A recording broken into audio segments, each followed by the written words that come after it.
Hello, this is Kara from Kara Tarot, recording my December 2025 wrap up. This is hashtag deck of the month, hashtag show me how you practice, hashtag decks for December 2025. I'm recording this quite early in the month.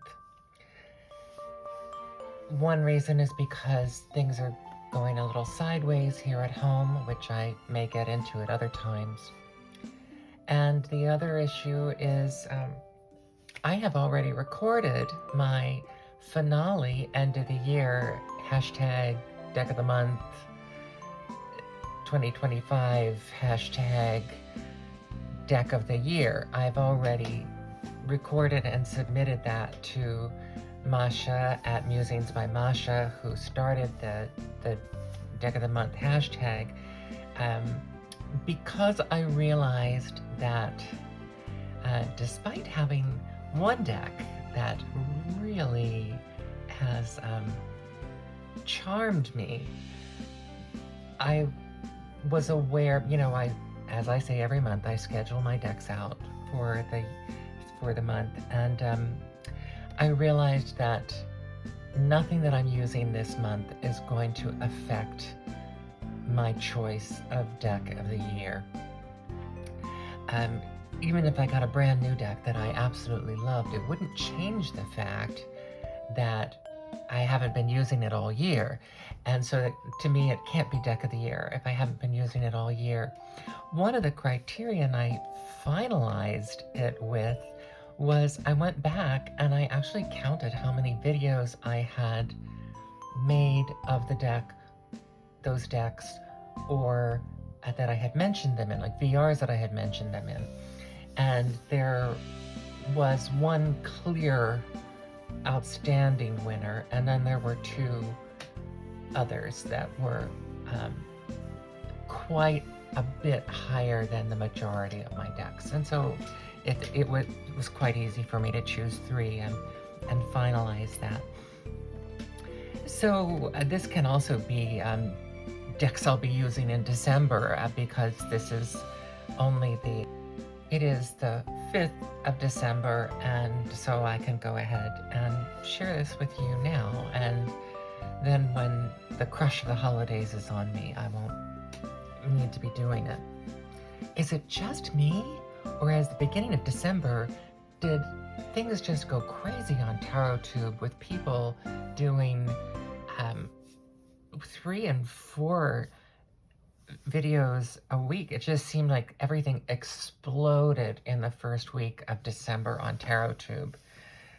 I've had difficulty even keeping up with my very best friends online, the people that I always watch and comment on. I've had to start saying, I see this, I'll get back to it when I can, and then commenting later. So for December, every month I have a focus deck, and November and December, I had mentioned to at least one friend of mine, if not in a VR, I had mentioned that November and December were my medieval decks month. Serpent and Peacock Tarot. This is the art deck version that I got. So it has this Serpent and Peacock Carol at Libra Moon. Their decks are fantastic. This beautiful matte gilding. No one else has this incredible cardstock, or almost no one else. It almost feels like a lightweight rubber. It's so bendy and so delicious and luscious. I'm already enjoying my work with this deck, and I know it will continue. The marginalia, of course, being the main attribute of this deck, and it's great to work with. Pardon me.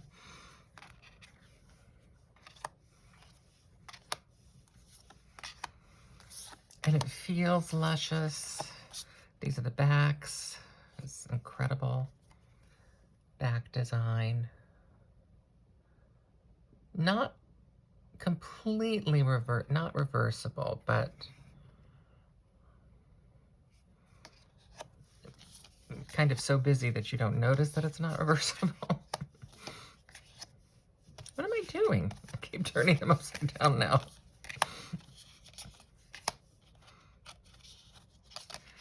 So these are, it's marginalia, but they have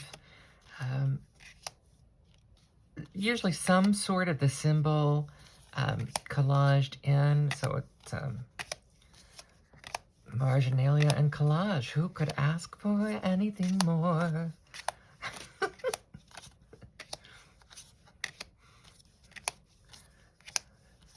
So it's just a lovely deck.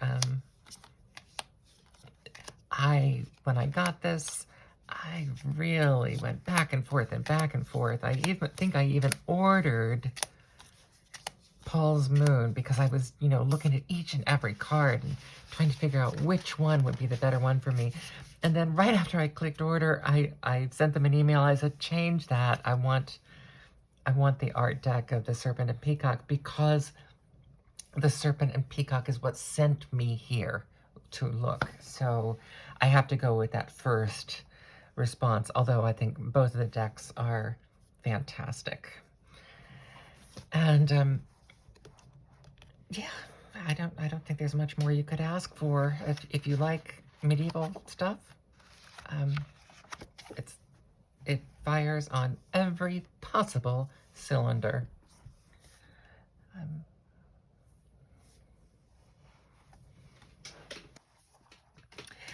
My weekly pairings, breaking out the Odyssean Tarot and the Be Not Afraid Oracle. I think this is the first time I used both of these. Biblically accurate angels.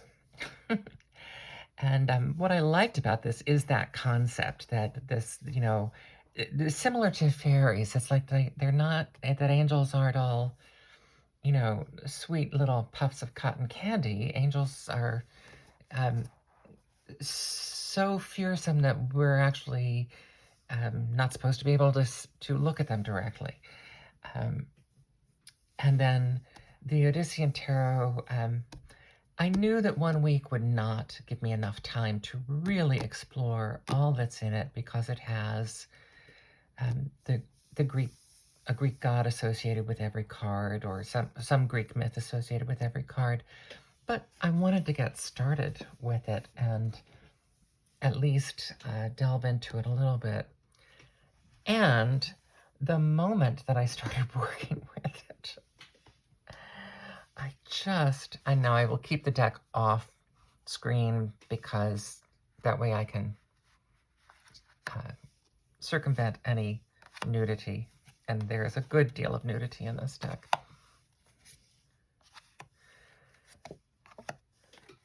So the beauty of these cards almost for a minute made me think, oh, wow, maybe this should be my deck of the year. It has a wonderful, smooth cardstock, barely glossy, semi-glossy, I suppose. But for real, the beauty of this artwork is just astounding. Yeah, they have on loincloths, so they're okay.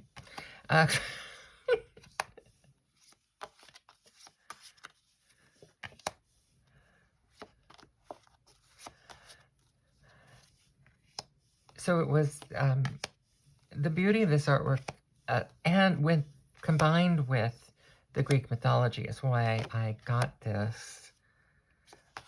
And even having only delved into it once or twice, when things have a lot of different layers to them,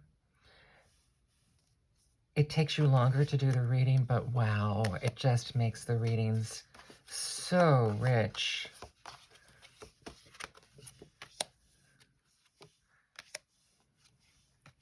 So we have the beautiful pictures, we have the suits, we have the mythology associated with each card. So you have the traditional meaning of the card, of that card, and that suit. And I have told you before, I love colored borders. You have those elements, and then you have, that's my kind of king of cups, let me tell you. And then you have the mythology associated with each one, and all of that makes it just an additional layer or multiple layers, because each myth can really represent multiple layers.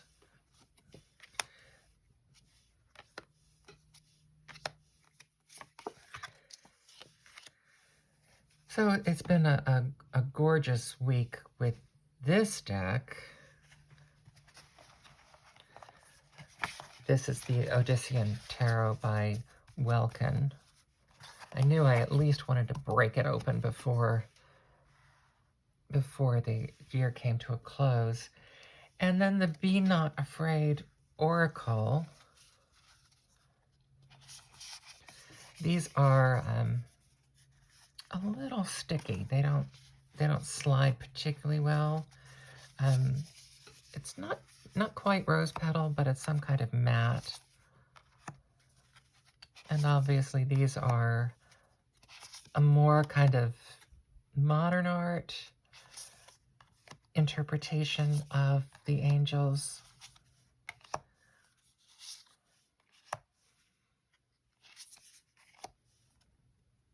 But these cards do actually work very well together, even with the differences in the art styles.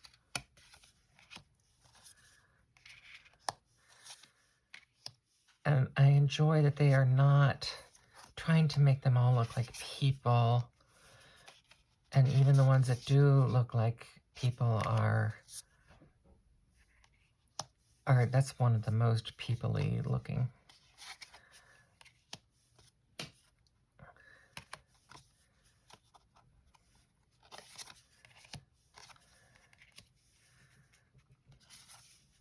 Because I kind of like, my understanding of angels is like, they're not your pocket pal. They're not a pet. Angels are fearsome in their ability and capacity. And in their charge, the charge of a guardian angel is to guard us, not to be at our beck and call. They're not a familiar.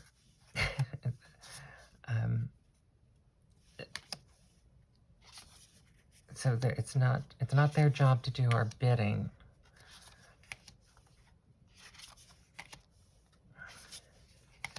So I found this to be highly evocative, and so this week together has been really wonderful so far, and I look forward to more of this pairing. The pair that I just showed began at the end of the last day of November and came into December. And at the end of this month, I will have a deck that will transition from December to January. So the second week is, again, a card deck that I haven't used in more than a year since I got it. I've looked at it, I've shared it online, just hadn't used it. So I thought, well, high time. And the beautiful Rana Lenormand, which has one of the double box things. But I'll start with, I think the colors will work very well together, which is part of it. But one of the things I really like about this Rana Lenormand that I've mentioned before is it's created to look as if you're inside looking at these different windows. You could even make it a two-story look.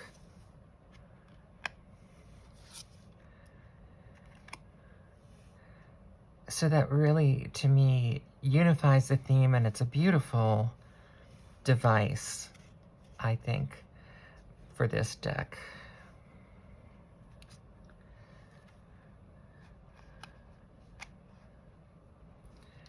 And then the Manuscript of Initiations exchanges. Normally, marginalia is the decoration and writing is the main part. But they flip it in this deck. Here, the marginalia is the main event, and the writing is purely a decoration. You're not intended to be able to read that. The calligraphy as ornament, not as text.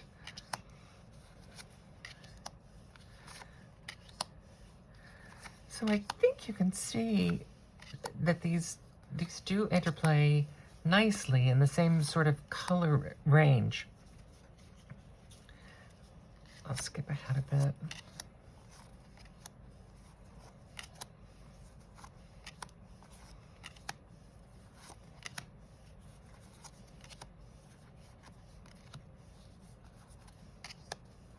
And here we are at the majors of this deck. Beautiful, beautiful majors. So I think that'll be a nice way to, again, break the ice with this Manuscript of Initiations, using the Rana George beside it and possibly incorporating it with it. I don't know. I tend to use Lenormand's not as the main event. I tend to use tarot as the main event. My take on that is shifting, but then I also often use Lenormand cards the same way I would use Oracle cards, which means either as the capper on a reading, or also to create the questions of, or to create the layout of the reading, to have the meaning of each card create the question for the reading. So that's week 2.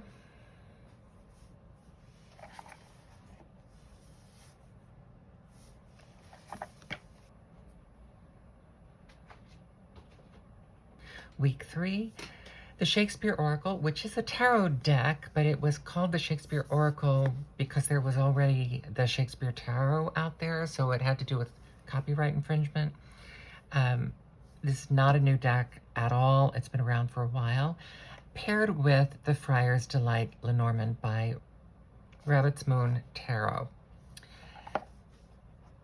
Now, I was lucky, I believe this is an out of print deck. I was lucky to get this used.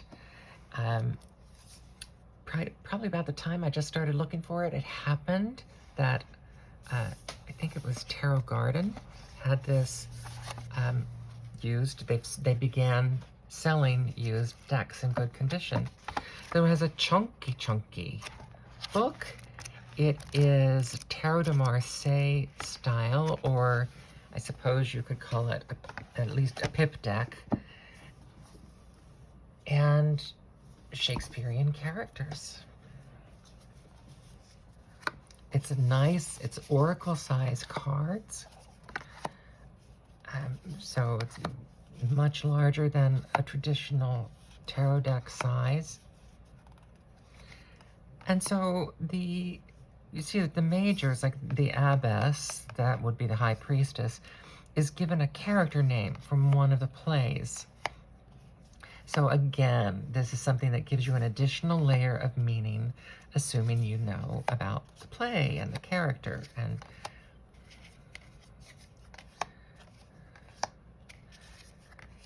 And then there are quotes on the pips. So again, an additional layer of meaning, just so much juicy goodness.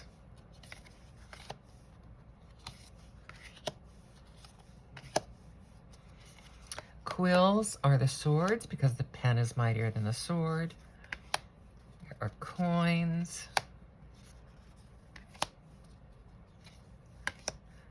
chalices, scepters,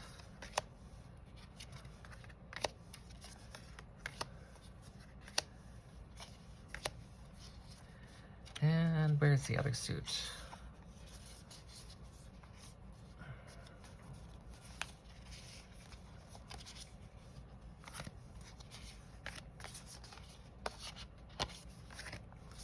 Has nice soft finish. It's not really rose petal.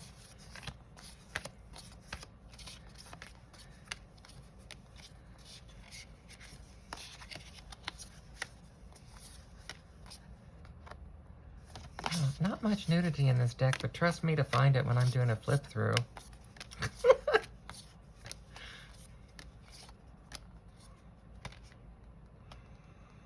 Oh, that's it. That is all 4 of them. Quills, scepters, coins, and chalices. No wonder I couldn't find another one, because that was it.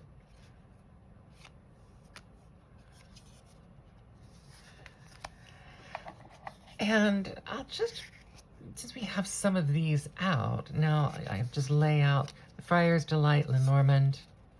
I think is just an exquisitely beautiful medieval themed Lenormand, and you can see how excellently even the borders match, how excellently it goes with this.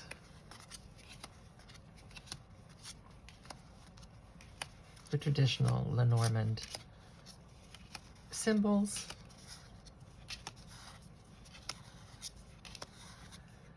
It's lovely. It's just a lovely Lenormand. Ooh, and it just occurred to me, my friends who have the Minchiati Nere, which is on the top of my wish list, I just realized this Lenormand would look delicious with that.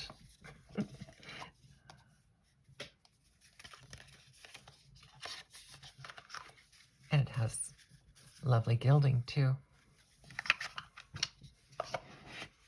So that's week 3.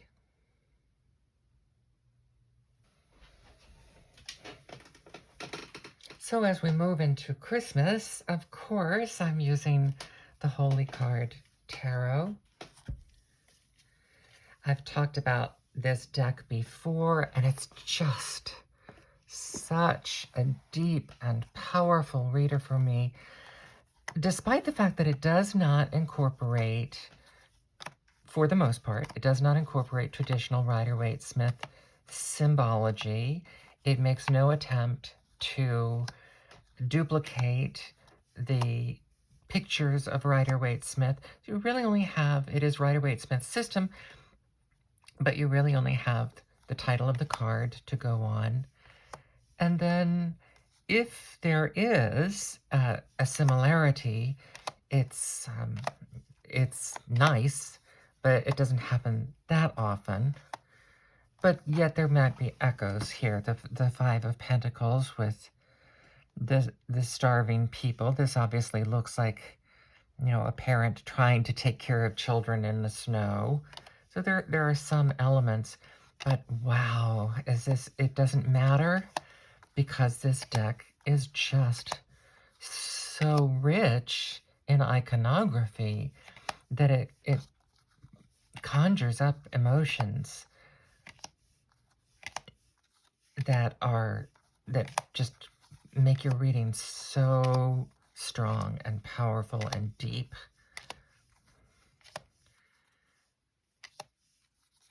If you did not have a Christian basis, I don't know. I mean, I don't think you'd get this if you didn't, but I don't know that it would resonate with you the same way, but I do, and it does. And then to go along with this, I am using the out of print, I'm pretty sure it's out of print, Doreen Virtue's Mary Queen of Angels Oracle cards, and I was able to get these used in excellent condition. Push this up a little bit.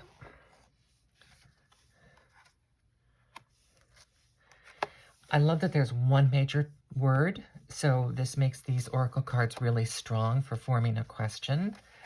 And then they have some kind of thought at the bottom that's associated with that word or concept. So it continues this whole, like here, patience. I trust in divine timing. So either one of those would be great for using oracle cards to form a question, which is, as I said, one of the ways that I use them. A great variety of beautiful Christian-themed artwork. And so, of course, these just work together very beautifully. They are, you know, oracle card weight. That's the back of the cards. And they've incorporated that blue and yellow into the front of the cards as the background, with a lovely gilding, which has a little ding, but I don't expect gilding to remain perfect. So, week 4, the Holy Card Tarot and Mary Queen of Angels, and this is the week that Christmas falls in. This is the week that I'll be using this deck. To close out the year, my weekly pairing that will go from the end of December into January is there's Pierpont Morgan Visconti-Sforza and l'Oracle de Vinci, which is a gorgeous deck.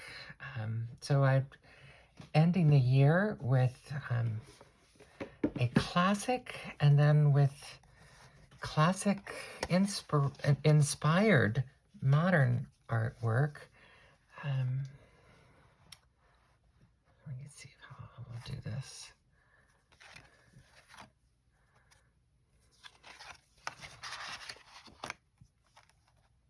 The guidebook is in French. I speak enough French that I can usually get by without using a translator, but then if something that strikes me that I'm not sure about, I tend to use oracle cards like this.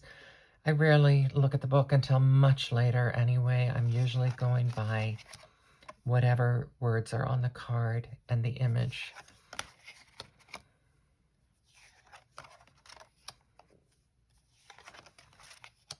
Look at that.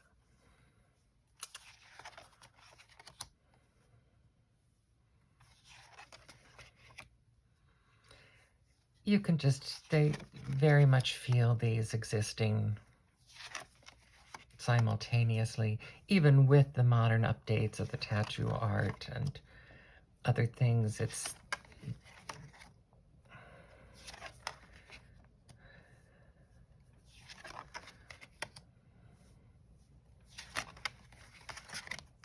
There's a sensibility that just works so beautifully together. I had not seen these together before this right now because, again, I'm doing this at the beginning of the month, not after I've used these together. So this is my first experience of seeing them together, and I'm so tickled and looking forward to using them together. For me, it's only right to be using this seminal deck to transition from the end of the year to the new year. It's kind of like going back to the basic core for me, and that's how I feel about using this deck when I read with it. It's like even more than Rider-Waite-Smith, because this has this deep historical history that, oops, I'll have to blot that out, that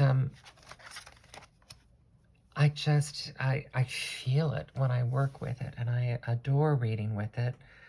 It's one that I always say it should be higher on my list, and it's one that I want to work with more. I want to just, I'm tempted to get the Visconti Madrone because I do like the new edition that's this size that came out of that. I loving the gold and the silver in that. But then I tell myself, well, any time I spend but split between the two of them is time away from one. And that's an important thought for moving into 2026, when I not only want to do more or less a no-buy, I also want to do a deck declutter, is the phrase that's used. And I've already set many aside for that, many decks, and we'll probably be setting aside some more. Although I'm never in a rush to empty my shelves. I really equate tarot cards with books, in that I feel that they can sit on my shelf for a long, long time before I have to get rid of it.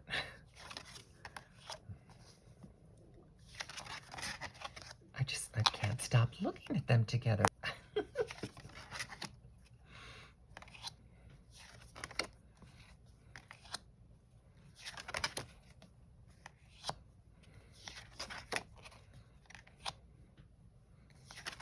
Oh, I like this way of doing it, because each one gets paired with two as you go through.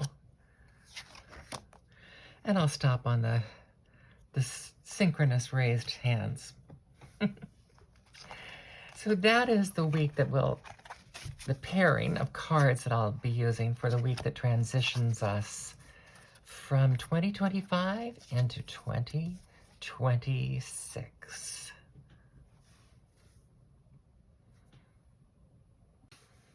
So by the time I post this video, I will be either nearly done or done with Drop'em 78 for 2025. I'm just going to show the covers of these decks because I've been talking about them and showing them quite a bit. And this one has so much nudity, it's always a pain to try to do a flip through of it. They were excellent foils for each other. This deck is straightforward Rider-Waite-Smith, except the characters have been shifted. Tiny, tiny bit on the sweet side, but not missing anything about the darkness of life. Wonderful if you get the guidebook, which is, I'm not going to soft pedal this. It's a very expensive book. I think the paperback version is $75, and I think the hardback might be $125. Because I got this in the first edition, they had to switch publishers and had delay after delay, and because of that, they gave us a gift of a PDF of the book, and that's the only reason that I have it.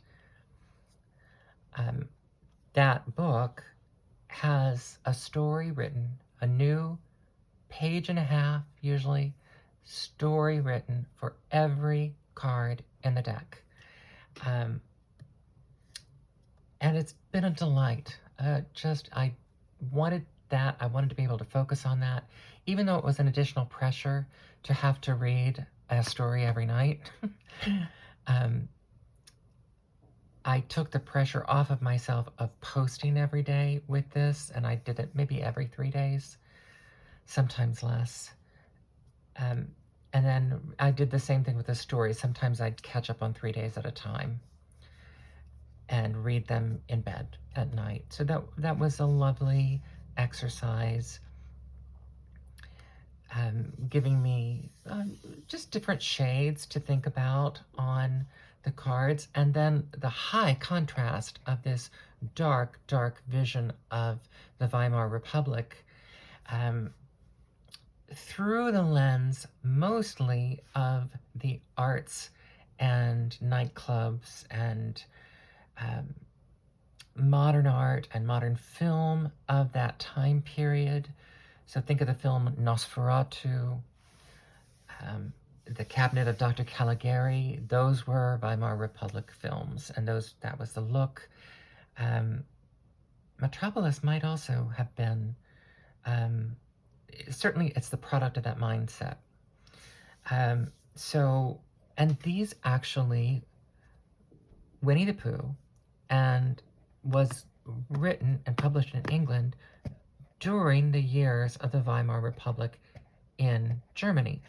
So there is that confluence of an historical interplay, even though they're so different. You know, this is the sweetest of the sweet versions of life, a little of a privileged and fanciful childhood. And this is, in many ways, the darkest of the dark. Certainly, the Pentacles suit in this deck is almost exclusively what I would call the reverse meaning. And that's the main meaning that they have for them. So the Pentacles suit is dark because it's about avarice and greed and the corruption of the economic structures in Weimar. So there's definitely an historical slant in this. But that's exactly what I wanted. I wanted something that was going to give me an extremely different viewpoint because I wanted that clash of ideas, because that in itself deepens your understanding of the card. I will say, time after time, there was one phrase in the book that I was just like, oh, wow. I never thought of that in terms of that card, but it's absolutely right. At least 50% of the cards, there was just some wonderful turn of phrase. So that was an additional bonus of this. So that was my drop in 78. I don't know that I would do it again. I knew it would be difficult, as I said last month. I knew it would be difficult, and it was. And it was a challenge, and I just don't need the challenge. If you watched last month, then you know what's been going on with me here at the beginning of December. It's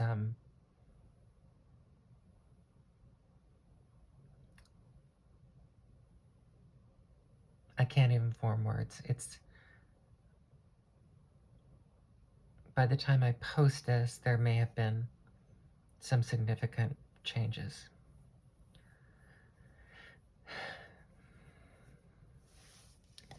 So that was my drop in 78. And then, of course, I continued with my scripture card and daily affirmation. As I said, I'm recording this on the 5th, and I have 1, 2, 3, I think I have 5 cards left of this deck. So assuming I do it every day, and I don't always do this every day, then I would go up to about the 10th of December. I am, because of what's happening right now in our home, I may not, I may use the end of this deck as a break for the rest of the year in this daily practice, because right now I think I have to let go of some things to be able to handle other things, and so that feels organic to me, that just instead of going right into the next deck that I had already planned, I may just use this as the time to stop posting daily affirmations, not forever, but for a while, at least through the end of the year, depending on what goes on during the holidays, because we all know how that goes.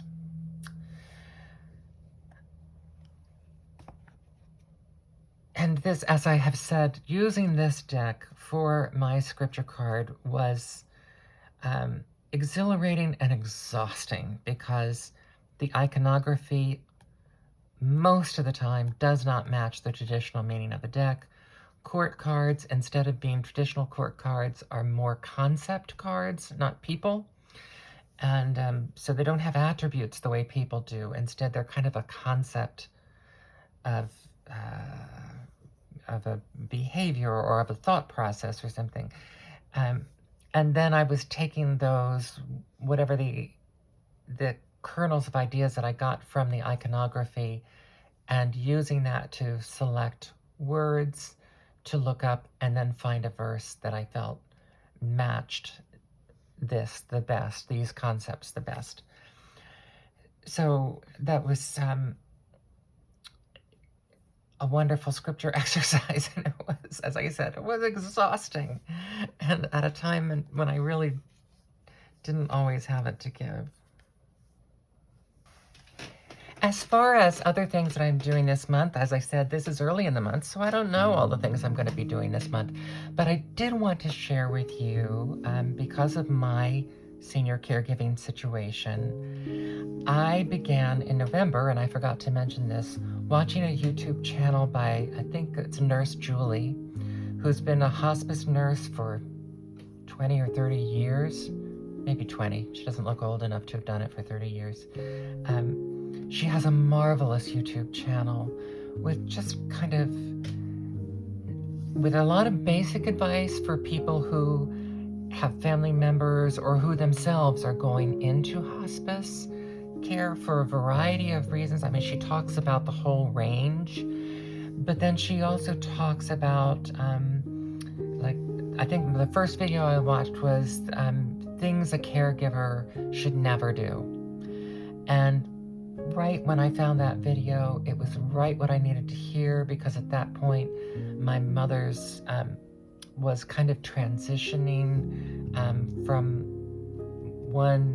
one thing to another, and it just, that video just meshed with what I needed to hear right then.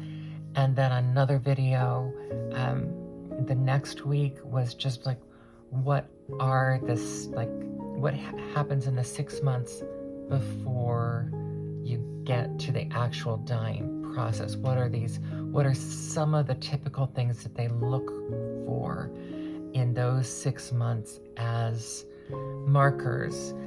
And yes, this is dark, but yes, this is what I'm learning and living with as a caregiver. And it's one of those things where you don't want to be just, you want to get as much information as you can to make sure you're doing the best you can to care for the person. And just things like knowing that towards the end of life, the three things that are really important are cleanliness, safety, and comfort. As I record this, that is where we are. And then also the vagaries. She, as you know, having this tremendous amount of experience in hospice, the vagaries of, you can know someone's going to die, but you still don't know when the person's going to die. And my joke for watching horror movies lately has been, you know, when the ghost says, "You will die." And it's like, if a ghost ever said that to me, I'd be like, well, we're all gonna die. The question is when.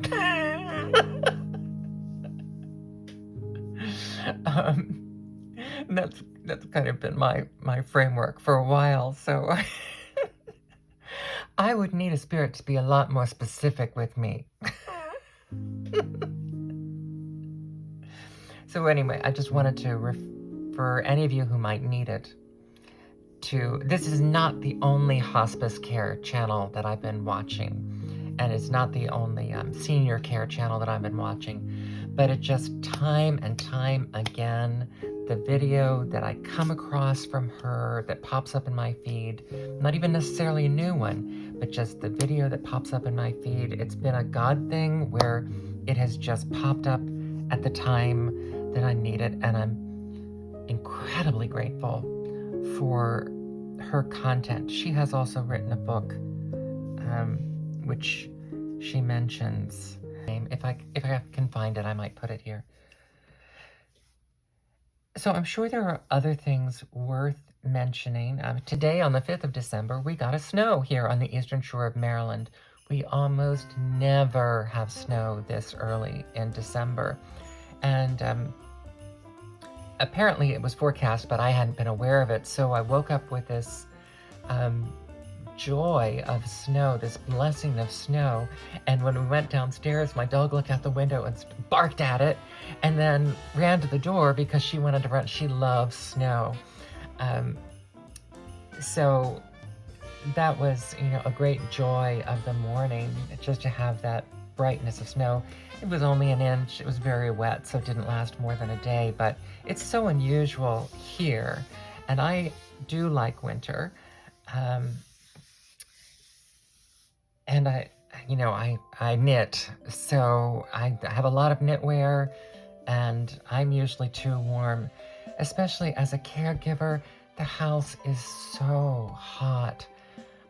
The as a I have mentioned before, I have a what I call my symphony of headaches, because I have a lot of different reasons for having headaches and a lot of different causes for having headaches, um, that my doctors and I have been working on for